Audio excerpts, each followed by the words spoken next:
अब आ जाते हैं हम लोग रेफरेंसेस टैब पर। रेफरेंसेस मतलब हवाला देना। रेफरेंस मतलब हवाला। ठीक है, वो अलग बात है, पाकिस्तान में रेफरेंस का मतलब कुछ और होता है। ठीक है। अच्छा, रेफरेंसेस में सबसे पहले जो आपके पास ग्रुप आता है वो आता है टेबल ऑफ कंटेंट का।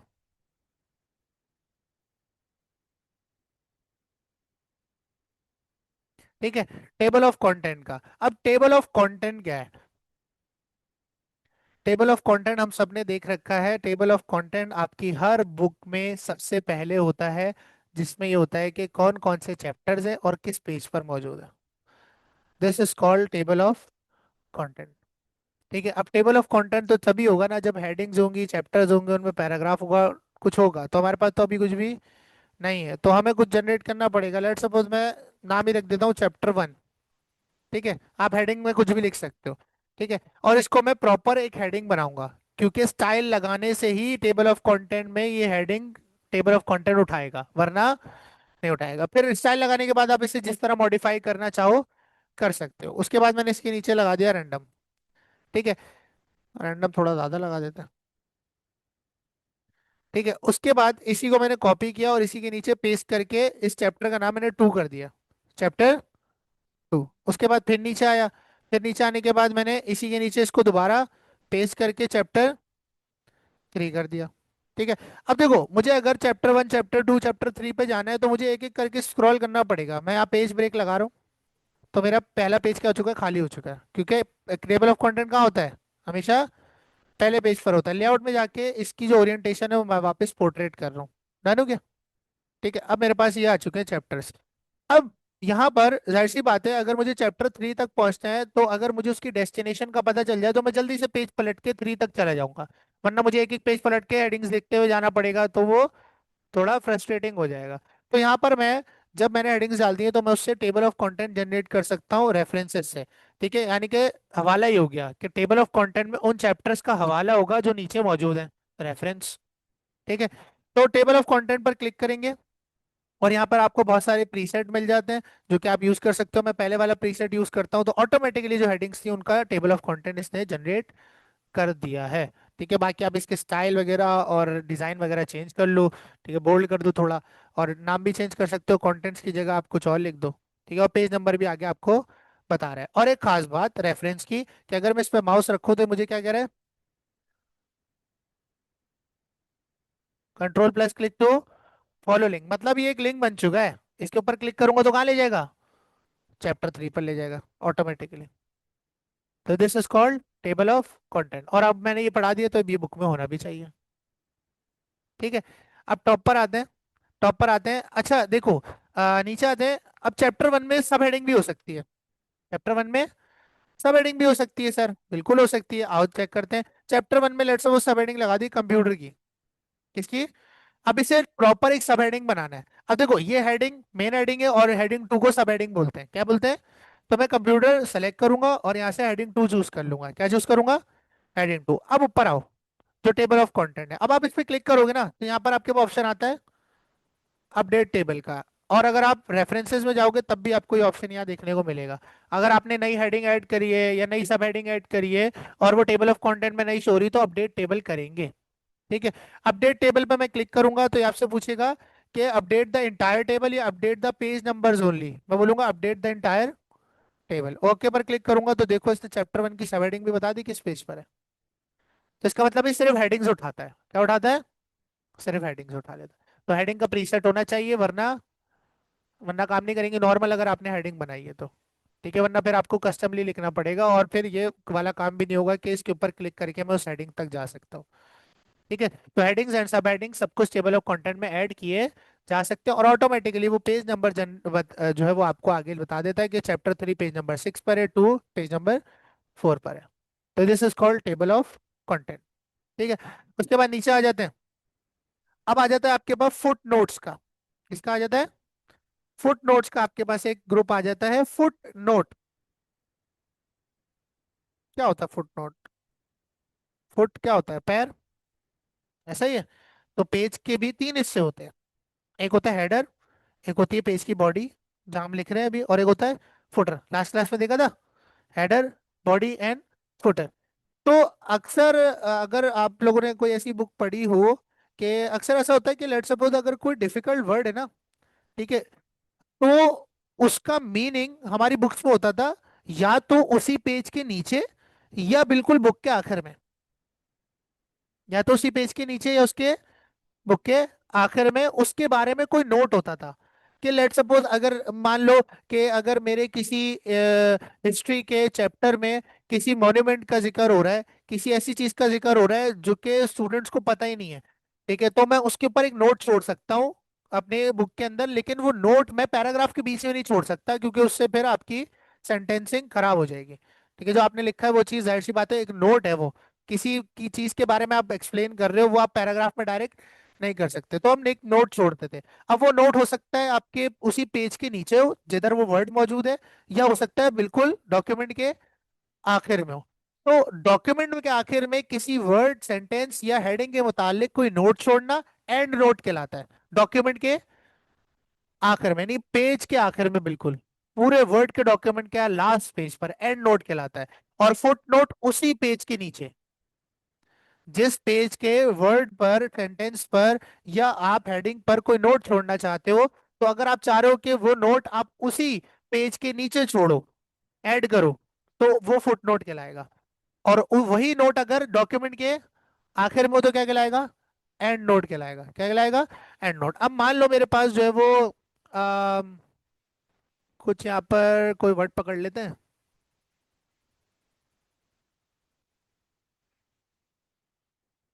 Smart art. क्या वर्ड पकड़ लेते हैं? Smart art. क्रोम खोलते हैं और क्रोम खोलने के बाद जीपीटी पे जाएंगे या फिर डायरेक्ट गूगल पे लिख देंगे smart art definition in one line.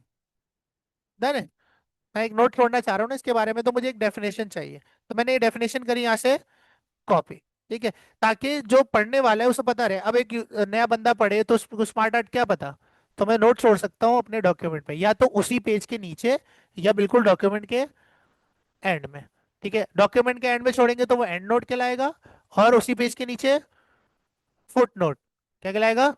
Foot note. तो सबसे पहले क्या करना है, आपने उस वर्ड को सिलेक्ट करना है जिसके बारे में आप नोट ऐड करना चाहते हो। अब आपने डिसाइड करना है कि आपको इस वर्ड के बारे में जो नोट है वो इस डॉक्यूमेंट के आखिर पे इंसर्ट करना है या इसी पेज पे इंसर्ट करना है, फुट पर।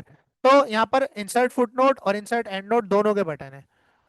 ठीक है, वही आपकी चॉइस। अब यहाँ पर मैं करूंगा इंसर्ट फुट नोट, मतलब ये इसी पेज के आखिर में, देखो इसी पेज के, ये देखो स्मार्ट आर्ट लिखा हुआ है, इसी पेज के आखिर में इसने एक ब्लिंकिंग कर्सर दे दिया मुझे, फुटर के अंदर, बॉडी के अंदर नहीं, किसमें? फुटर के अंदर। वहां मैंने ये डेफिनेशन पेस्ट कर दी जो मैंने कॉपी की थी गूगल से। डन है। अब देखो जब भी कोई डॉक्यूमेंट पढ़ता हुआ आएगा, अब उसे पता चलेगा भाई क्या है स्मार्ट वन, तो देखो जैसे ही वो माउस रखेगा उसे वो नोट नजर आ जाएगा। ठीक है, जिससे उसे डेफिनेशन भी पता चल जाएगी और पैराग्राफ के बीच में कोई और एक्स्ट्रा वर्डिंग्स भी नहीं आई। क्लियर? और यहाँ नहीं पढ़ेगा तो वो कैसे पढ़ सकता है? वो देखेगा इसके ऊपर क्या लगा हुआ है, वन लगा हुआ है, तो फुट नोट में ये रहा वन की डेफिनेशन ये रही। इसी तरह और हो सकते हैं, लेट सपोज इसी पेज पर कर लेते हैं, आप डिफरेंट पेजेस पर भी कर सकते हो।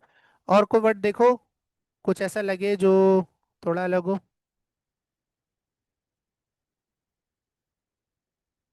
यहाँ मैं खुद लिख देता हूँ, यहाँ मैं एक वर्ड लिख देता हूँ HTML। खुद लिख दिया, ठीक है। तो मैं HTML की वन लाइन डेफिनेशन उठा लेता हूँ। ठीक है, ये मैंने उठाई और कॉपी करी।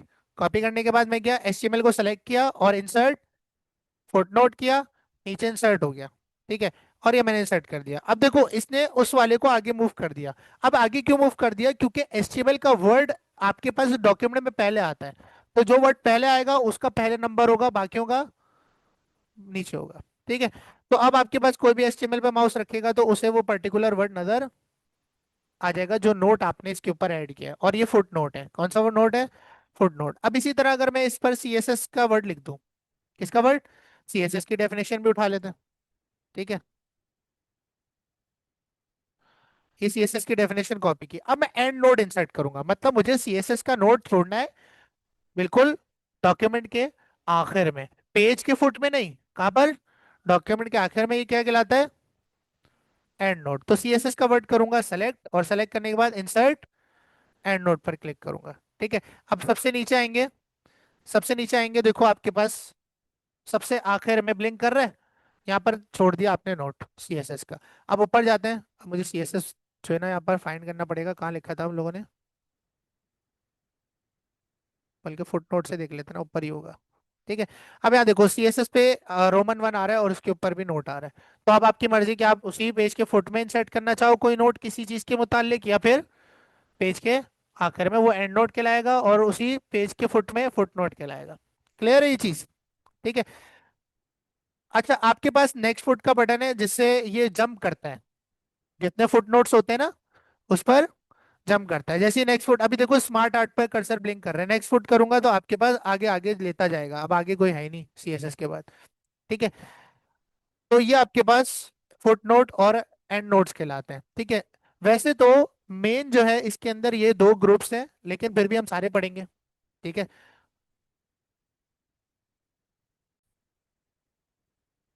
अच्छा, तो कंटिन्यू करते हैं, और अब हमारा जो टैब है नेक्स्ट वो है साइटेशन एंड बिब्लियोग्राफी, बाइब्लियोग्राफी, कुछ भी आप इसको पढ़ सकते हो। आओ इसकी डेफिनेशन पढ़ते हैं। What is citation? कोई गैस करना चाहेगा क्या होती है साइटेशन? अच्छा, लेट सपोज मैं कोई आर्टिकल लिखता हूँ या मैं कोई रिसर्च पेपर लिख रहा हूँ, रिसर्च पेपर के बारे में पता है? ठीक है, जो प्रोफेसर्स वगैरह लिखते हैं। ठीक है, एक एग्जिस्टिंग चीज के ऊपर मजीद रिसर्च करके उस पे कोई नई बात लिखना, ठीक है, या दूसरी सोर्सेज को यूज करते हुए कुछ नया प्रोड्यूस करना रिसर्च पेपर कहलाता है। ठीक है। What is citation? A citation is a reference to a source of information used in a piece of writing. अब लेट सपोज आपने एक बुक लिखी, आपने एक आर्टिकल लिखा, आपने एक्स कुछ भी लिखा, लेकिन अगर आपने उस आर्टिकल, बुक या उस पर्टिकुलर रिसर्च पेपर को लिखते हुए या असाइनमेंट को लिखते हुए किसी दूसरी सोर्स का इस्तेमाल किया, जैसे विकिपीडिया की सोर्स का इस्तेमाल किया, कभी किसी और रिसोर्स का इस्तेमाल किया, या आपने किसी दूसरे की बुक की रिसोर्स का इस्तेमाल किया, तो उस पर आपको उसको कॉपीराइट देना पड़ता है। आपको मेंशन करना पड़ता है अपने डॉक्यूमेंट में कि ये लिखी गई बात आपकी नहीं है, ये उस बंदे की है। कि भाई एक बुक मैंने छापी है और उसमें एक बात मैंने लिखी है, तो अगला कोई और मेरी बुक से कोई बात यूज कर रहा है तो मुझे वहां पर क्रेडिट देगा। क्या देगा? क्रेडिट। तो वो मेरी बुक को एज अ रेफरेंस यूज कर रहा है, एज अ सोर्स यूज कर रहा है अपने मटेरियल के लिए। ठीक है, तो ये साइटेशन कहलाती है। साइटेशन कहते हैं मेंशन करना उस सोर्स का नाम जिस सोर्स को यूज करते हुए आपने ये चीज लिखी है। बात समझ आ गई? लेट सपोज मैं कोई जो है वो आर्टिकल या कुछ भी XYZ चीज लिख सकता हूँ यहाँ पर, मान लो ये एक आर्टिकल है तो मैंने लिखा है फॉर एग्जाम्पल। ठीक है। अब ये आर्टिकल की सोर्स मैंने कहीं से ली है, कोई जॉन स्मिथ बंदा है 2004 में उसने बुक पब्लिश की थी वगैरह वगैरह। अच्छा, इसकी एक अच्छी मिसाल है, एक वेबसाइट है गूगल स्कॉलर के नाम से। किस नाम से? ठीक है, गूगल स्कॉलर। अगर आप इसे ओपन करोगे और यहाँ पर आप कोई भी टॉपिक सर्च करो, लेट सपोज आपने टॉपिक सर्च कर लिया मैटर, मैटर होता है ना साइंस में अंदर। ठीक है। अब यहाँ देखो द एनालिसिस ऑफ मैटर, एक पीडीएफ है यहाँ पर, द स्टेबिलिटी ऑफ मैटर। अब देखो अगर आपको इसकी साइटेशन पता करनी है कि इस पर्टिकुलर आर्टिकल को लिखने में कौन कौन सी सोर्सेस का इस्तेमाल हुआ है, तो यहाँ पर आपको साइट का बटन नजर आ रहा है, CITE। अगर आप इसे ओपन करोगे तो ये बताएगा कि मैंने जो है वो इन इन सोर्सेस का यूज किया है। ठीक है। अच्छा, इसने एक ही सोर्स का यूज किया है। अब ये जो MLA, APA, शिकागो, हार्वर्ड और वैनकूवर है ना, ये साइटेशन को लिखने के डिफरेंट स्टाइल हैं। क्या है? स्टाइल्स हैं, वरना देखो सब में नाम एक ही है, साल एक ही है और पूरा सेंटेंस एक ही है, बस थोड़ा सा स्टाइल में डिफरेंट होता है, किसी में ब्रैकेट्स आते हैं, किसी में शॉर्ट फॉर्म में लिखते हैं। ये स्टाइल्स होते हैं साइटेशन के। तो इस आर्टिकल को लिखने में इस बंदे ने जिस रिसोर्स का यूज किया वो है रसल बर्टन की the analysis of matter, Taylor and Francis 2022 की बुक। ठीक है। तो ये बेसिकली इसने क्रेडिट दिया हुआ है, अगर ये नहीं देगा तो जो जिसकी वो सोर्स थी वो इस पर केस भी कर सकता है लीगली, क्योंकि वो उसकी अपनी प्रॉपर्टी थी। प्रॉपर्टी सिर्फ जमीन नहीं होती, अगर आपने कुछ लिखा है वो भी आपकी प्रॉपर्टी होती है, रिसर्च वर्क भी आपकी प्रॉपर्टी होती है, कोई ऐसे ही उसे उठाकर यूज नहीं कर सकता। जैसे अगर लेट सपोज आप पाकिस्तान स्टैंडर्ड से अपनी कंपनी का कॉपीराइट क्लेम ले लेते हो, तो कोई भी पाकिस्तान में आपके नाम पे दोबारा एक और कंपनी नहीं चला सकता, एक्वाफीना की कोई और कंपनी नहीं बना सकता। वो फिर ये करते हैं एफवाफीना कर देते हैं, उसका क्यू का एफ कर देते हैं, वो चालाकी होती है, लेकिन फिर भी एक्वाफीना तो ना हुई। ठीक है, तो ये सीन है। तो कॉपीराइट क्लेम्स की वजह से साइटेशन ऐड की जाती है अगर आपने सोर्स यूज किया, अगर आपने एक चीज खुद लिखी है या एआई से जनरेट करी है तो उसकी सोर्स देने की जरूरत नहीं है, लेकिन दूसरी सोर्स अगर आपने करी है तो जरूरत है। लेट्स सपोज ये आर्टिकल मैंने किसी सोर्स से लिखा है, तो सबसे पहले आऊंगा, इंसर्ट करूंगा एक नई सोर्स। ठीक है, जितनी सोर्सेज मैं यूज करूंगा वो सारी सोर्सेज मैं यहाँ पर ऐड करूंगा। ठीक है, मैंने एक नई सोर्स ऐड करी। अब देखो सबसे पहले पूछेगा टाइप ऑफ सोर्स क्या है, मतलब आपने इस मटेरियल को लिखने के लिए जिस सोर्स का इस्तेमाल किया, क्या वो बुक है, क्या वो किसी बुक का सेक्शन है, क्या वो जर्नल आर्टिकल है, क्या वो आर्टिकल इन प्रोडिकल है, कॉन्फ्रेंस प्रोसीडिंग है, कोई रिपोर्ट है, कोई वेबसाइट है, कोई डॉक्यूमेंट फ्रॉम वेबसाइट है, कोई इलेक्ट्रॉनिक सोर्स है, कोई आर्ट है। तो डिफरेंट सोर्स हो सकती है, मैं किसी वेबसाइट से भी वो सोर्स ले सकता हूँ, मैं किसी बुक से ले सकता हूँ, किसी बुक के सेक्शन से। तो जिस टाइप की रिसोर्स है वो टाइप सेलेक्ट कर लेंगे पहले। ठीक है, तो मैंने टाइप सेलेक्ट कर ली बुक, लेट सपोज। ठीक है, अब पूछ रहे उस ऑथर का नाम क्या है जिसकी रिसोर्स हमने यूज करी है, तो हम वही इसी को उठा लेते हैं फॉर एग्जाम्पल के लिए। ठीक है, मैंने उठा लिया रसेल बर्टेंट। ठीक है, ये मैंने पेस्ट कर दिया। उसके बाद टाइटल, सोर्स का title, the analysis of matter, यानी सोर्स का टाइटल मतलब बुक का टाइटल, क्योंकि सोर्स क्या हमारी बुक, तो जाहिर सी बात है टाइटल मतलब बुक का टाइटल। जर्नल होता तो जर्नल का टाइटल पूछता। एयर, एयर क्या लिखा हुआ है यहाँ पर, 2022। ठीक है, उसके बाद सिटी और पब्लिशर, ये आप ऑप्शनल रख सकते हो। ठीक है, मतलब किस सिटी में पब्लिश हुई है, किस सिटी से, और पब्लिशर यानी छापने वाले का नाम क्या था। ठीक है, जैसे कि हमारे जो सिंध बोर्ड की जो बुक्स होती है उनके पब्लिशर का नाम क्या था, सिंध पब्लिशर मेरे ख्याल है कुछ इस तरह है। बुक में, बुक के अंदर ही लिखा होता है पब्लिशर का नाम, कि किसने वो बुक छापी है, तो वो पब्लिशर का नाम होता है। ठीक है, तो हम ये दे सकते हैं, लेकिन अभी फिलहाल के लिए इसे हम छोड़ देते हैं, ओके प्रेस करते हैं। ये हमारी सोर्स ऐड हो गई, साइटेशन में क्या कर दी मैंने, सोर्स ऐड कर दी। ठीक है, अब जहां जहां भी, अब जरूरी नहीं, अब देखो ये वाला पैराग्राफ हो सकता है मैंने खुद लिखा हो, ये वाला पैराग्राफ मैंने खुद लिखा हो, ये पैराग्राफ मैंने बर्डन रसेल की बुक से लिया था, तो इसके आखिर में ये साइटेशन ऐड करूंगा, ताकि पता रहेगा ये एक रिसोर्स से लिया गया है। ठीक है, अब लेट सपोज ये वाला पैराग्राफ मैंने फिर से बटन रेसल से लिया, तो इसके आखिर में आऊंगा, अब साइटेशन ऐड कर चुका हूँ सोर्स की, बटन रेसल की। लेकिन अगर ये पैराग्राफ किसी और की सोर्स से लिया तो फिर एक और सोर्स ऐड करूंगा, क्या करूंगा, ऐड करूंगा। तो लेकिन अगर मैं इस पे करूँ तो देखो इसकी रिसोर्स ऐड हुई हुई है पहले से, हुई भी है। इस पर जस्ट क्लिक करूंगा और ऐड हो जाएगा।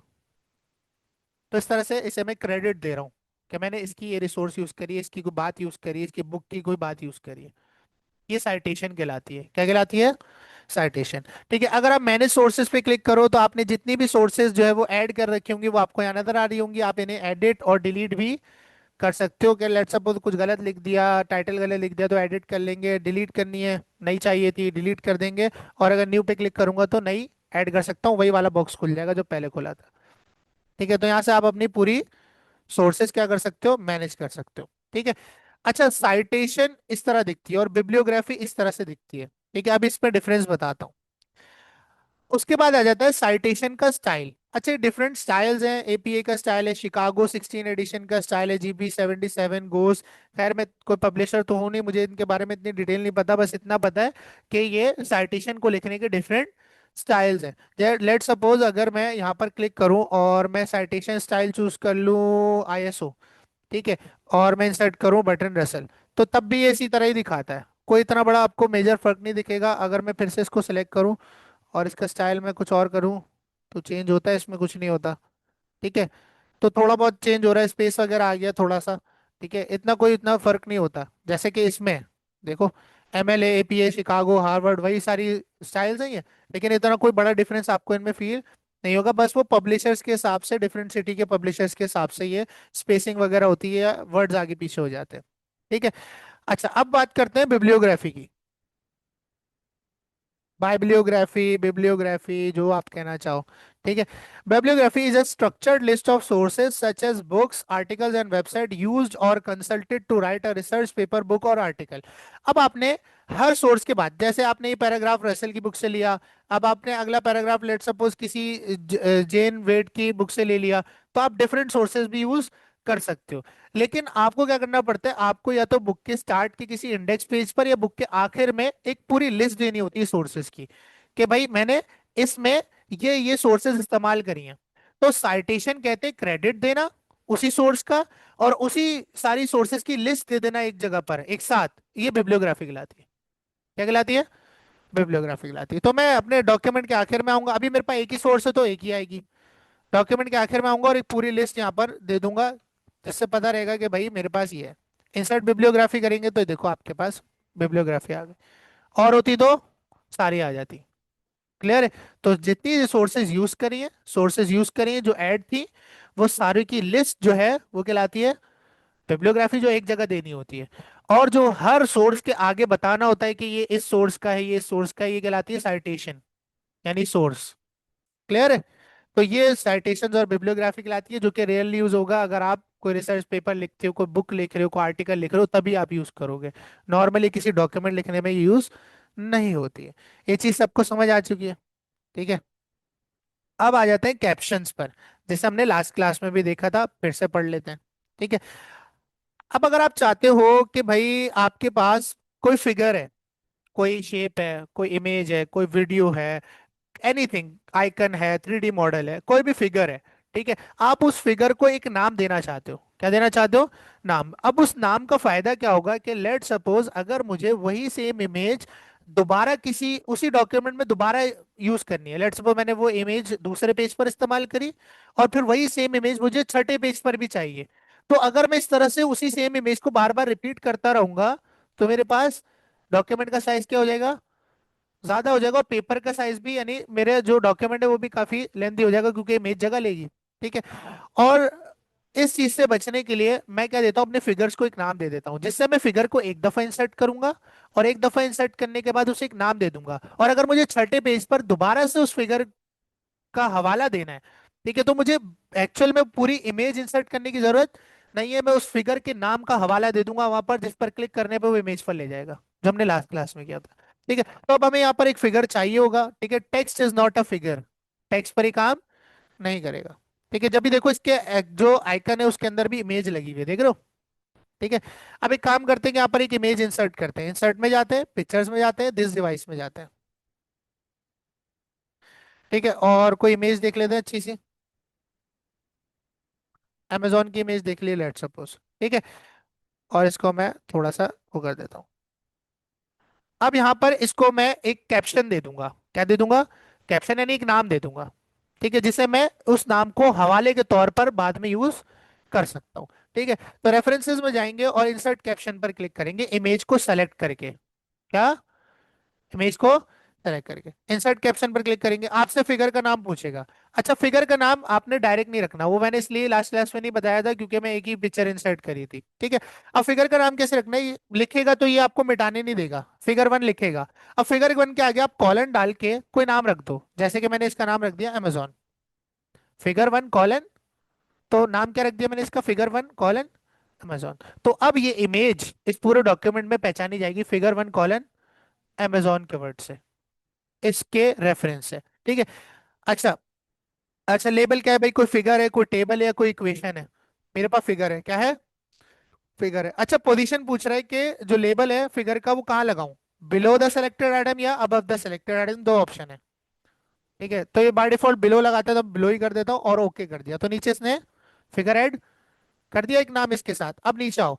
अब मुझे मान लो चैप्टर 3 के अंदर दोबारा यहां पर इस इमेज को यूज करना था, तो बजाय इसके कि भाई क्यों यूज करना था, क्योंकि इस पैराग्राफ में अमेजोन का जिक्र हो रहा है मान लो, ठीक है, तो दोबारा से मुझे अमेजोन का लोगो शो कराना है, तो बजाय इसके कि मैं दोबारा से लोगो लगाऊं, मैं उस लोगो का क्या दे दूंगा यहाँ पर, रेफरेंस दे दूंगा, जो मैं ऑलरेडी ऐड कर चुका हूं।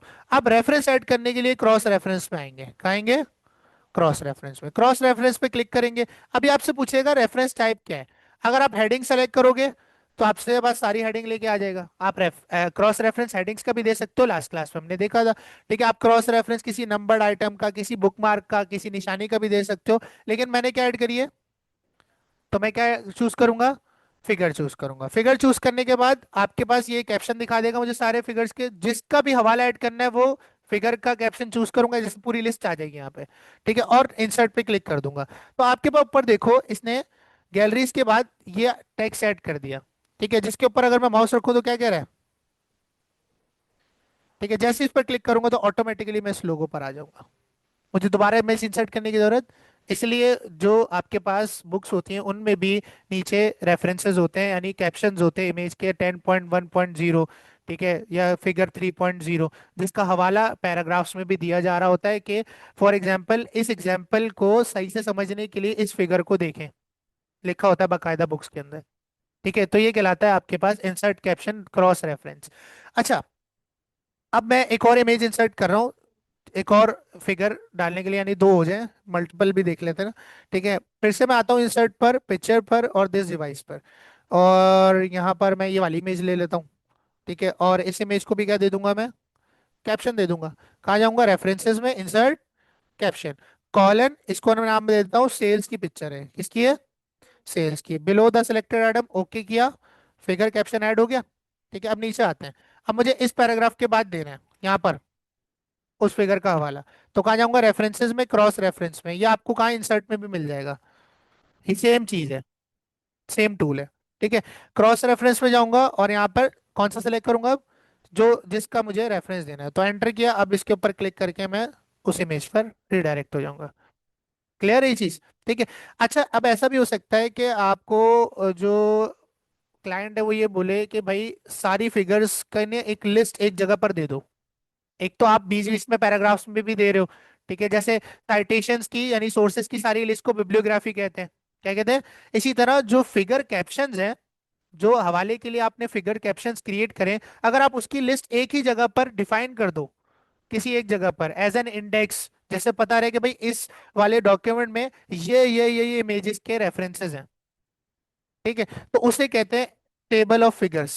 क्या कहते हैं, जैसे कि मैं अगर आखिर में आऊं सबसे, और आखिर में आऊं और ये साइटेशन के बाद आते हैं, साइटेशन के बाद आने के बाद यहाँ पर मैं क्लिक करूं, ये मुझे, ठीक है, यहाँ पर कर लेते हैं, वो साइटेशन की वजह से दे नहीं रहा। अब यहाँ देखो, इंसर्ट टेबल ऑफ फिगर्स, यानी कि जो मैंने फिगर्स के कैप्शन बनाए उसका एक पूरा टेबल लिस्ट दे देगा यहाँ पर एक साथ।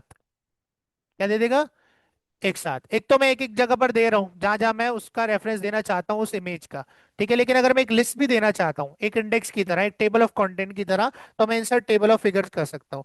ठीक है, मुझसे पूछेगा किस तरह करना है भाई, टैब लीडर क्या होना चाहिए, मैंने बोला स्ट्रेट होना चाहिए, डॉटेड नहीं होना चाहिए।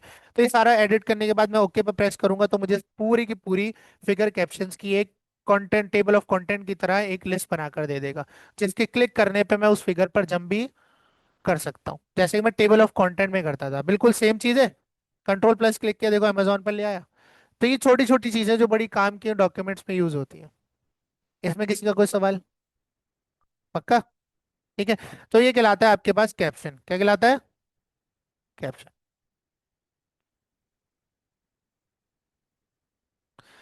अच्छा, उसके बाद आता है आपके पास इंडेक्स। क्या आता है, इंडेक्स। ठीक है। अच्छा, इंडेक्स क्या चीज है, इंडेक्स बेसिकली अगर मैं आसान जुबान में समझाऊं, हम लोग हम लोगों ने सबने मैथ्स पढ़ी है, कभी ना कभी तो पढ़ी होगी। ठीक है, जो बायो वाले शायद उन्होंने ना पढ़ी हो। मैथ्स में क्या होता है, आपके चैप्टर्स में सम्स दिए होते हैं सॉल्व करने को, और उनके जो आंसर्स हैं वो आखिर पे होते हैं। उनके आंसर्स क्या होते हैं, आखिर में होते हैं। ठीक है, तो ये मिसाल है इंडेक्स की। इंडेक्स कहते हैं किसी और चीज का हवाला कहीं और मौजूद है, ये कहलाता है इंडेक्स। ये बिल्कुल वैसी बात है, रेफरेंस ही दे रहे हो। क्या,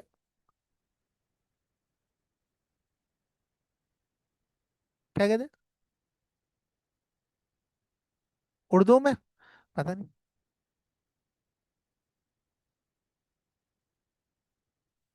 मैंने नहीं सुना। पेरिस क्या बोल रही हो, अच्छा फेरिस, नहीं नहीं ये नहीं, जैसे आखिर में सारे। इसी तरह आपके पास ये होता है कि इंग्लिश की बुक के अंदर जो मुश्किल वर्ड होते हैं उसके ऊपर एक आपको निशानी दे दी जाती है, और इंग्लिश की बुक के आखिर में उसकी मीनिंग्स होते हैं।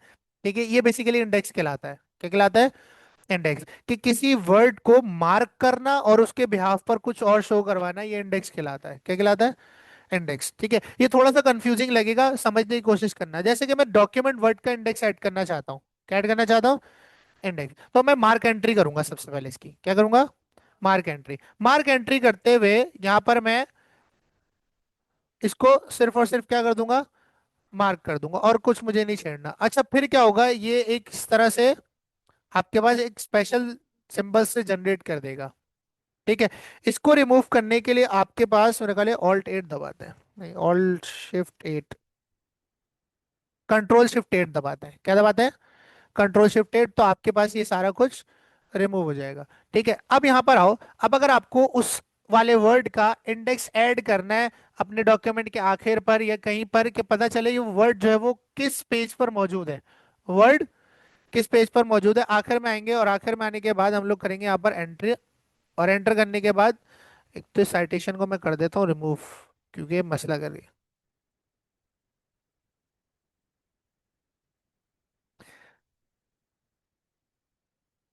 ठीक है, यहाँ पर करूंगा इंसर्ट इंडेक्स, क्या करूंगा, ओके पे प्रेस करूंगा तो देखो आपका उस वर्ड का इंडेक्स ऐड हो चुका है और बता रहे किस पेज पर है, 8 पर है।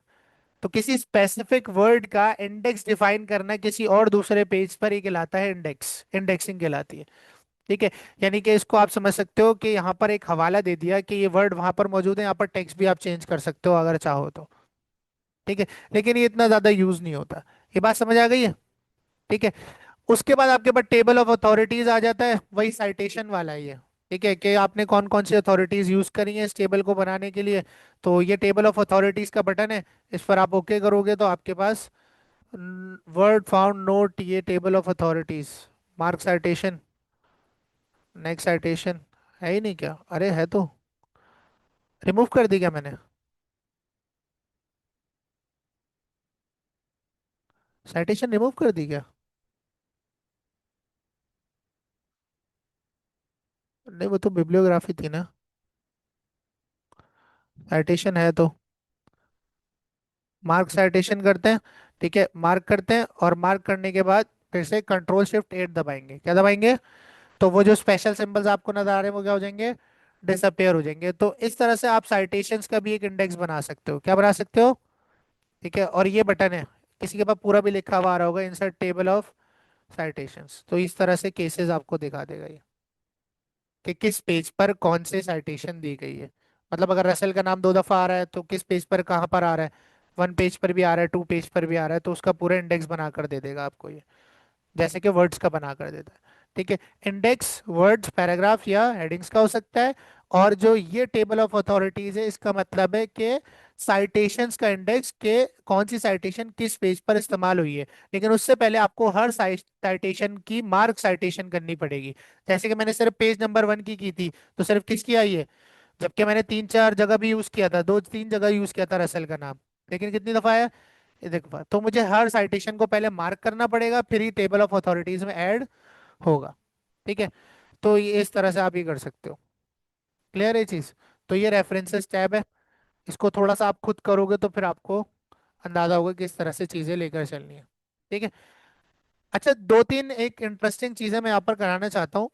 कंट्रोल है, मैंने सब कुछ मिटा दिया, सब कुछ क्लियर कर दिया यहाँ पे।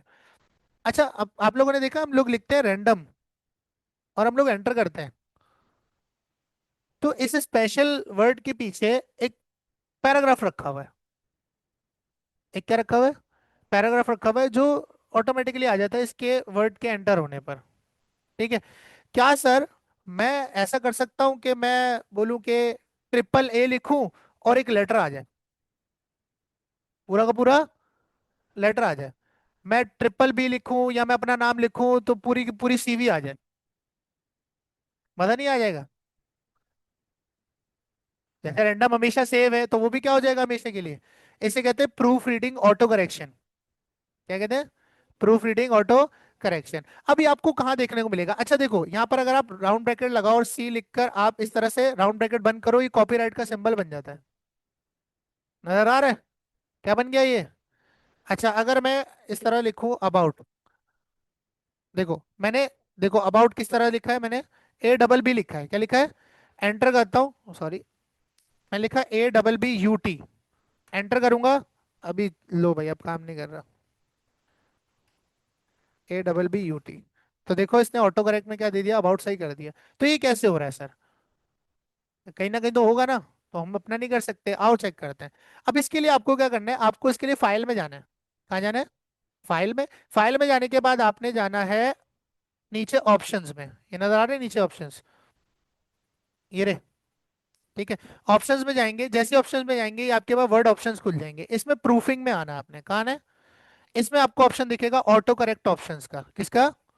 जैसे ही आप इस विंडो को खोलोगे तो वर्ड के अंदर हर वो सिंबल जिसके पीछे ऑटो करेक्ट पे कुछ टेक्स्ट रखा हुआ है, कुछ और रखा हुआ है, आपको नजर आएगा। यहाँ देखो, नजर आ रहा है। ठीक है। यहाँ देखो, राउंड ब्रैकेट में सी लिखा हुआ है, उसके बिहाफ पे क्या रिप्लेस हो जाएगा, कॉपीराइट का सिंबल, यही तो किया था। नजर आ रहा है। ठीक है, इसी तरह इसके अंदर रैंडम भी होगा। आप देखो अबाउट, यहाँ पर देखो मैंने AWBUT लिखा था, उसकी जगह बोल रहे हैं क्या रिप्लेस कर देना, अबाउट। मतलब सेंस तो ये है कि ये गलत चीजों को सही कर रहा है, लेकिन मैं क्या करूंगा, मैं पाकिस्तानी हूं, मैं एक सिंबल के पीछे पूरा का पूरा लेटर भी रख सकता हूँ। मैं क्या करूंगा, पूरा लेटर, कि जिंदगी में अगर कभी लेटर लिखना हो अपने MS वर्ड के अंदर तो खुद से लिखना, वो सिंबल डालू, एंटर मारो, पूरा लेटर आ जाएगा। बात समझ आती है। ठीक है। अब कैसे करेंगे। ठीक है, उसके लिए सबसे पहले लेटर होना चाहिए, यानी कुछ ऐसा होना चाहिए जो आप सेव करना चाहते हो किसी स्पेशल सिंबल के पीछे। ठीक है। तो हम एक काम करते हैं कि हम जल्दी से जो है वो GPT पे जाते हैं और एक लेटर लिखवा लेते हैं। मैं सिर्फ पढ़ाने के लिए यूज कर रहा हूँ, तुम लोग यूज नहीं करना। ठीक है। राइट अ रैंडम लेटर, कुछ भी XYZ। ठीक है, तो यहाँ से मैंने किया से कॉपी और यहाँ कर दिया पेस्ट। अब आप कितनी ही बड़ी चीज ले लो, कोई आप इसके अंदर इमेजेस डाल दो, कुछ भी XYZ, CV बना दो पूरी, कुछ भी कर लो। ठीक है। करने के बाद कंट्रोल A करना, यानी पूरा सेलेक्ट कर लेना। वो वो सारा टेक्स्ट या वो सारी चीज सेलेक्ट कर लेना जिन्हें आप उस स्पेशल सिंबल के पीछे पुट करना चाहते हो। ठीक है। सेलेक्ट करने के बाद फाइल में जाएंगे, कुछ भी नहीं छेड़ना, कहाँ जाएंगे, फाइल में। फिर जाएंगे ऑप्शंस में, कहाँ जाएंगे, ऑप्शंस में, और फिर प्रूफिंग में जाएंगे, कहाँ जाएंगे, प्रूफिंग में। प्रूफिंग के बाद ऑटो करेक्ट ऑप्शंस में। ऑटो करेक्ट ऑप्शंस में जाने के बाद ये देखो यहाँ पर रिप्लेस के अंदर ये पूरा का पूरा लेटर आ चुका है, यहाँ डियर फ्रेंड लिखा हुआ दिख रहा है, क्योंकि सेलेक्ट किया हुआ था। अब यहाँ पर रिप्लेस वाले ऑप्शन के अंदर ना आपने कोई भी सिंबल ऐसा लिख देना है जो कि नीचे लिस्ट में नहीं हो, जो कि नीचे लिस्ट में नहीं हो। अच्छा देखो, अगर आप लिखोगे तो नीचे बता देगा हाँ भाई AB नाम से है। ठीक है नहीं है। ठीक है, तो यहाँ पर मैंने लिख दिया लेटर, लेट सपोज लेटर लिखता हूँ। देखो लेटर नाम से कुछ भी है, लेटर नाम से आपके पास कोई वर्ड नहीं है, ऐसा ही है। लेटर नाम से कोई वर्ड, तो मैं लेटर रख सकता हूँ ना। ठीक है, ये मैंने किया और यहाँ पर रिप्लेस विद में मैंने जो टेक्स्ट सेलेक्ट किया हुआ था वो आ गया ऑटोमेटिकली। इस वर्ड को लिखूंगा तो क्या आ जाएगा, डियर फ्रेंड वाला लेटर आ जाएगा। ओके पर क्लिक करते हैं, ओके करते हैं, इसको हटा दिया। अब आप भले वर्ड बंद कर दो। ठीक है, फिर वर्ड खोल लो, सिस्टम बंद कर दो। अब आपके वर्ड में सेव हो गया, जब तक आप वर्ड डिलीट नहीं करते, या आप खुद डिलीट नहीं करते, उसे जाकर डिलीट भी कर सकते हो। ठीक है, आप ट्राई करें, किस किस को लगता हो जाएगा, क्या लिखूंगा, पूरा पूरा काम सेव कर दो इसके पीछे। 4-5 CVs बना के रख दो, जब भी CV चाहिए लेटर लिखा, CV आ गई, एडिट किया, दे दी। ये बहुत ज्यादा कॉर्पोरेट में यूज होता है ये।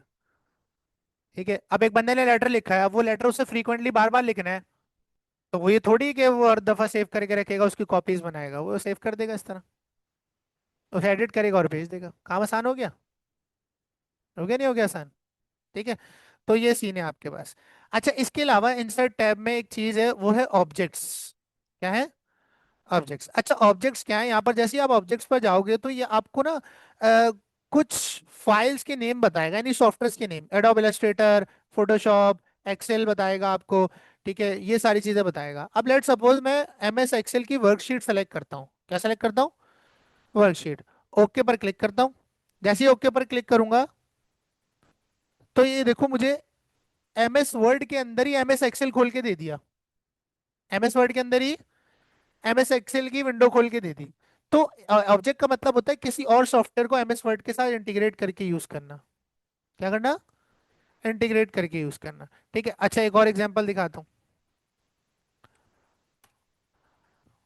ओह, वर्ड वर्ड वर्ड बंद हो गया।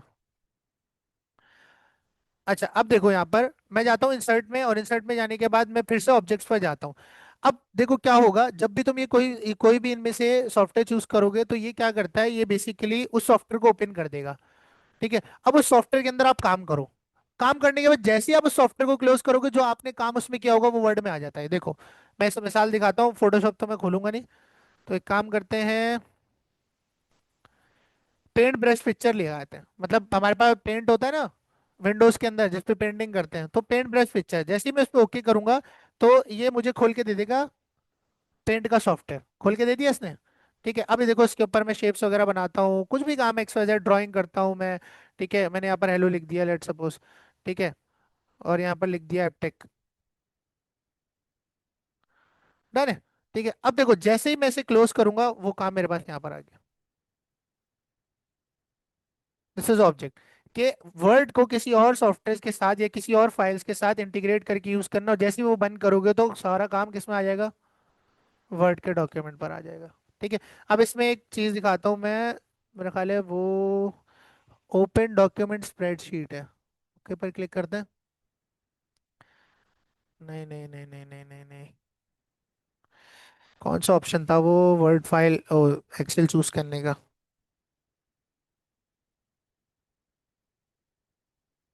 इंसर्ट में जाते हैं, ऑब्जेक्ट पे जाते हैं।